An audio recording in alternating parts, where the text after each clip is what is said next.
Meus amados, paz de graça, nosso canal Água da Rocha, palavra de fé, esperança, renovação e transformação, trazendo para vocês a palavra de hoje, esta semana falando sobre o autismo. Hoje trago um jovem comentando sobre a sua experiência e a experiência de lidar com uma pessoa que tem autismo, com um jovem autista. Espero que com esse depoimento, essa mensagem, nós possamos aprender cada vez mais como lidar com o autismo. E aí, tudo bom? Meu nome é Gabriel e eu quero falar sobre um assunto bem legal com você. Eu sou primo de um menino autista e eu queria te falar como é isso pra mim, como é ter uma pessoa autista na família e qual que é a minha interação e qual que é meu ponto de vista, meu aprendizado sobre essa história. Vamos lá. Meu primo se chama Pedro, ele tem 13 anos e ele é um rapaz que está no grau moderado do autismo. O que isso significa? O Pedro ele precisa de uma certa ajuda no dia a dia dele, uma ajuda moderada, para poder cumprir com as atividades do dia a dia, para poder ter interação social, enfim, ele precisa desse acompanhamento.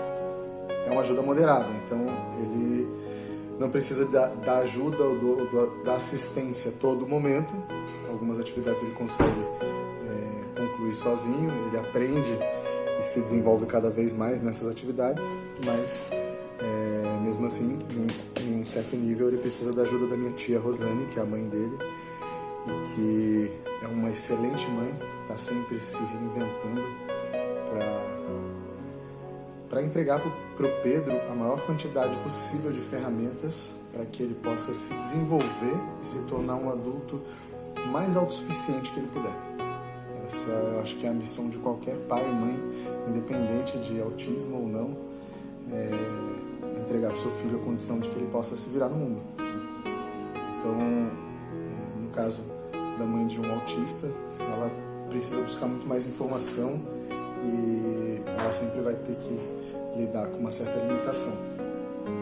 Então, é uma missão muito dura, é uma missão muito cansativa e ela conta com a ajuda do meu tio Edelson e do meu primo Rafa e juntos eles formam uma espécie de rede que mantém a rotina do Pedro o mais equilibrada possível para que ele possa se desenvolver o máximo possível. E é muito legal poder viver de perto essa história, poder escutar sobre as experiências e os sentimentos da minha tia. A gente tem uma comunicação muito boa e através desses sentimentos, desses depoimentos, aprender junto com ela e através do Pedro. E também é muito legal poder compartilhar desse aprendizado com vocês agora. Eu vou contar para vocês qual foi a lição mais importante que eu aprendi com o Pedro. Antes de conhecer um autista de perto, antes de estar nessa realidade, de ter uma pessoa autista na minha família, eu não tinha ideia do que era isso. Eu tinha uma noção muito vaga e com base em poucas coisas que eu escutei durante a infância, adolescência, de amigos, de parentes, enfim. A sociedade vai ensinando a gente, né? A gente vai escutando e vai repetindo e vai aprendendo. Só que nem tudo que a gente aprende é bacana, é válido, né? E aí eu acho que eu acabei montando meio que um subgrupo, um conjunto, onde eu coloquei todas as pessoas que eu encontrava no meu caminho, que tinham algum tipo de transtorno neurológico, dentro desse grupo, que eu chamava de especiais, pessoas especiais. E eu acho que isso é comum, muita gente passou por isso, né? Bati o olho, percebia que não era muito normal. O que é normal, né? Mas a gente julgava dessa forma. E aí, dali em diante, intitulava como uma pessoa especial, uma pessoa com dificuldade de aprendizado, enfim, vários nomes, até nomes pesados, pejorativos, que felizmente a gente foi extinguindo ao longo das gerações. Mas criar esse grupo, né, criar um conceito para isso, sem conhecer cada um desses indivíduos, é no mínimo muito injusto, porque cada um tem uma maneira de se comportar, cada um tem uma história, cada um é um indivíduo, né? Cada um tem sua individualidade. Então, não tem como você conhecer o comportamento autista. Você tem o comportamento do João, da Maria, do Pedro, enfim. Então, quando cria-se esse conceito, você não se permite conhecer. E era assim comigo, né? Todas as pessoas que eu via como especiais, eu de alguma forma me afastava, porque eu tinha medo. Eu não entendia como que funcionava aquilo, eu não entendia o que era aquilo. Eu tinha muito pouca informação, eu era uma criança e não buscava essas informações. Então eu tinha medo de não saber como falar, não saber como me comportar, não saber o que esperar, não saber como que a pessoa ia se comportar. Medo de constrangimento, medo de algum desconforto social. E isso me fazia, por medo, me fazia criar um bloqueio, uma proteção contra aquilo, né? Acho que é daí que nasce o preconceito. E a falta de informação leva a isso. Porque não conhecer aquilo, não entender aquilo, me fazia sentir medo. E aí eu me bloqueava e ignorava aquela pessoa, aquela situação. Acho que isso deve ser muito comum, porque eu já ouvi outras pessoas com esse tipo de depoimento. Então, a partir do momento que eu me vi numa família de uma pessoa autista e eu comecei a me relacionar com essa pessoa, eu comecei a me preocupar em como eu posso fazer para me conectar com ele, né? Como que fala com ele? O que eu posso fazer? Como que é?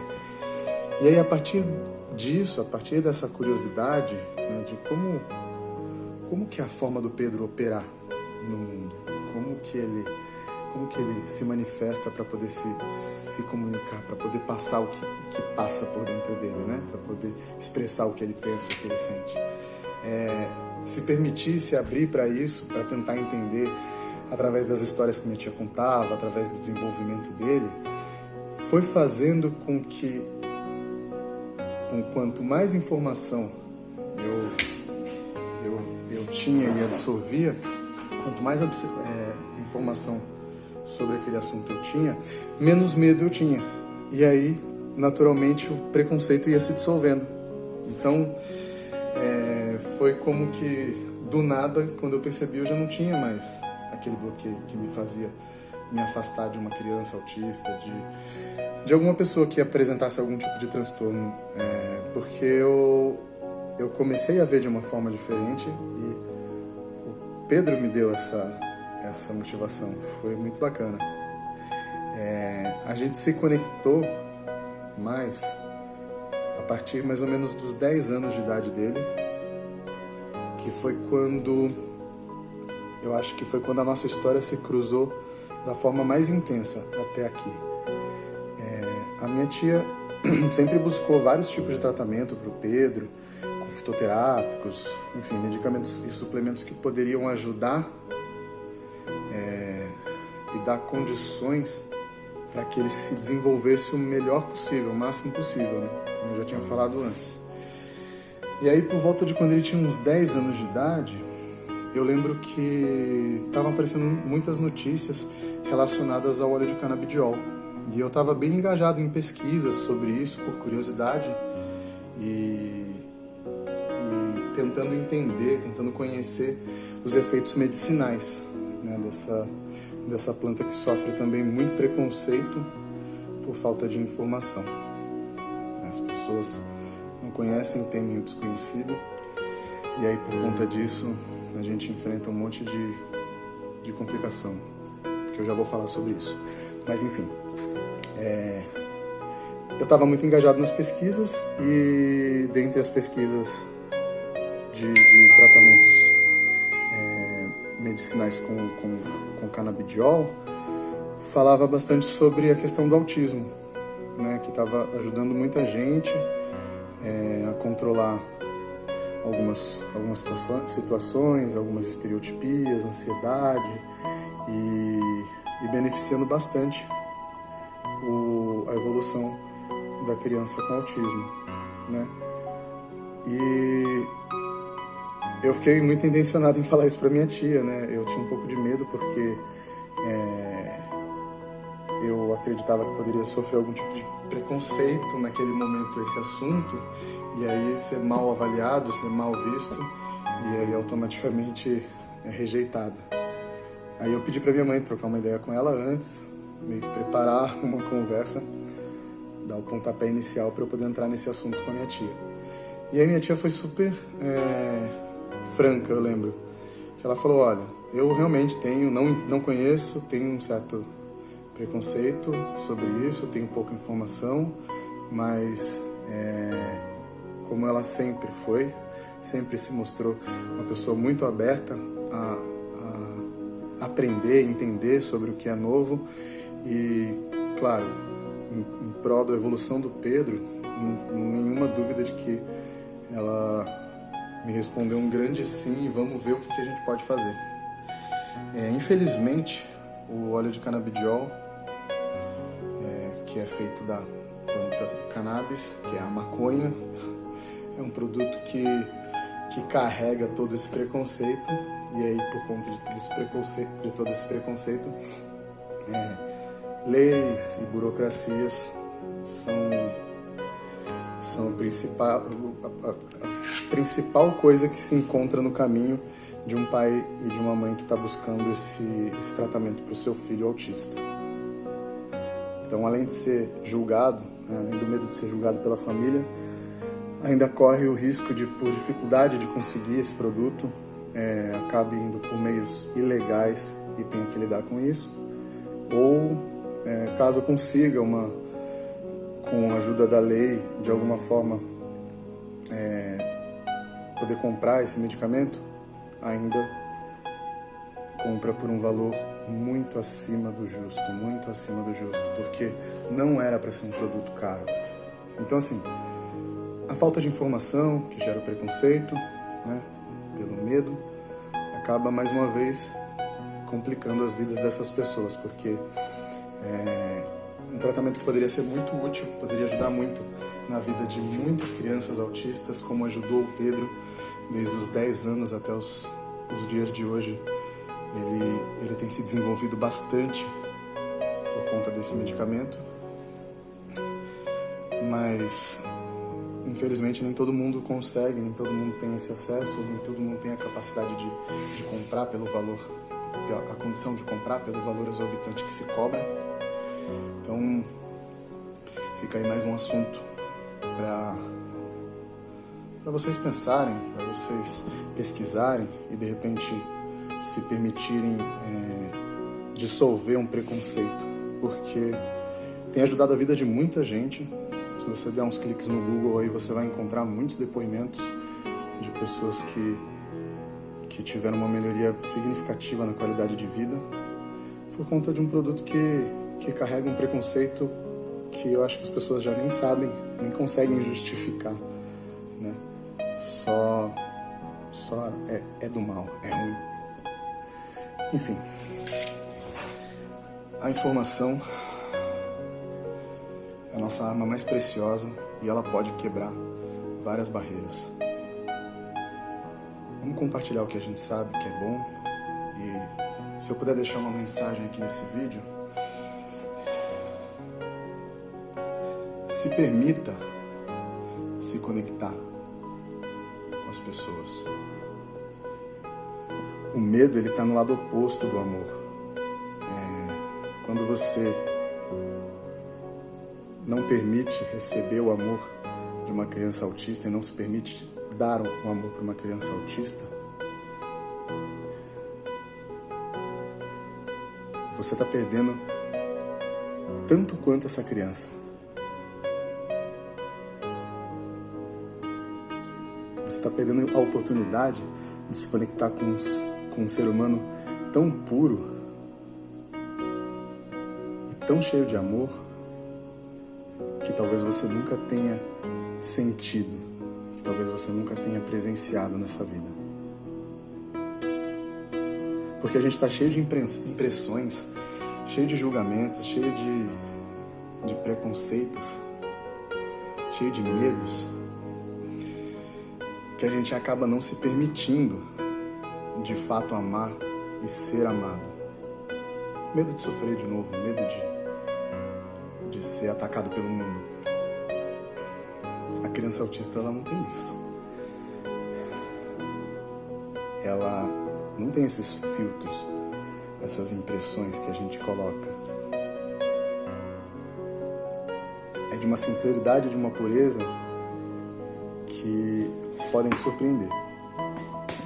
Então, se você conhece algum autista, se você tem alguma pessoa autista na sua família, no seu convívio, enfim, de alguma forma essa pessoa cruza a sua vida e você ainda não se permitiu se conectar com ela,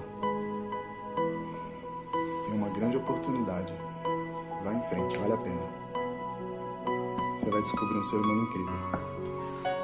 Um grande abraço, obrigado por ter me escutado até aqui. Fica aqui o meu agradecimento a este jovem que trouxe esse depoimento. Lembrando que cada medicação que é usada ou que é inserida no contexto de uma criança autista ou de qualquer criança, ela primeiramente deve ser avaliada por uma equipe médica, uma equipe multidisciplinar, para que seja encontrado o melhor caminho, a melhor forma de tratamento para a sua criança. Mais uma vez, o meu muito obrigado a este jovem Gabriel que trouxe esse depoimento tão rico, e eu espero que assim nós também possamos aprender cada dia mais. Devocionais A Água da Rocha, um projeto independente que conta com a ajuda e apoio de vocês, meus amados irmãos, que nos acompanham todos os dias. E se você gostou dessa mensagem, curta, comente e compartilhe, para que outras pessoas também sejam alcançadas por ela. Deus abençoe, até a próxima e paz de graça!